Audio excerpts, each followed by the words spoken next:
Tchadiennes, Tchadiens, chers compatriotes, depuis quelques jours, M. Idriss Déby est introuvable. Les Tchadiens sont sans nouvelles de lui, malgré son retour annoncé de Pau, en France. Les rumeurs vont bon train en N'Djamena. Inda Déby et Haroun Kabadi, présidents d'une assemblée moribonde depuis 4 ans, se sont rencontrés, dit-on. De leur côté, ces enfants multiplient des réunions. Une chose est sûre, Déby présenterait des signes inquiétants de santé, ce qui explique le branle-bas et toutes ces excitations autour du pouvoir. Depuis 120 ans, la France a toujours choisi qui sera le bon dirigeant pour les Tchadiens. Selon l'ancienne puissance coloniale, le Tchad n'est qu'une zone militaire pour des exercices de l'armée française, entraînement des hommes, des tests pour les armes, notamment des véhicules blindés, et les vols aériens pour la formation des pilotes. D'autre part, la France exerce une mainmise totale à travers la formation des forces de défense et de sécurité, militaires, gendarmes, police, garde nationale et nomades, etc.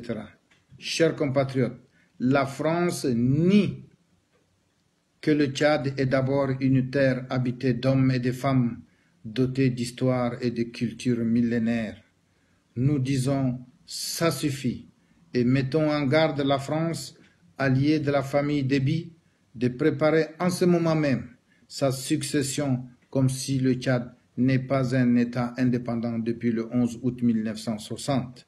C'est pourquoi nous attirons l'attention de la communauté internationale, notamment l'ONU, et tous les pays épris de paix et de justice, de faire pression sur les autorités françaises qui s'apprêtent à rééditer le coup d'État de 1990 qui a porté à la tête du pays Idriss Déby. Chers compatriotes, à tous les Tchadiens, société civile, partis politiques et diaspora, levons-nous comme un seul homme pour faire échec à ce plan diabolique, après 30 années de malheur, de deuil et de misère, sans oublier toutes les prédations, en dépit de l'augmentation exceptionnelle des ressources financières liées à l'avènement du pétrole. 184e sur 186 de l'IHD, les Tchadiens ont connu la pire des dégradations des droits humains depuis 30 ans sous la dictature de Déby, parrainée par la France. Tchadiennes, Tchadiens, la situation est grave. Je vous invite à la mobilisation, à une forte mobilisation pour sauver l'unité nationale et obtenir une fois pour toutes notre souveraineté. Pour la nouvelle alliance pour la restauration de la République, le président Taher Ali Nanaï.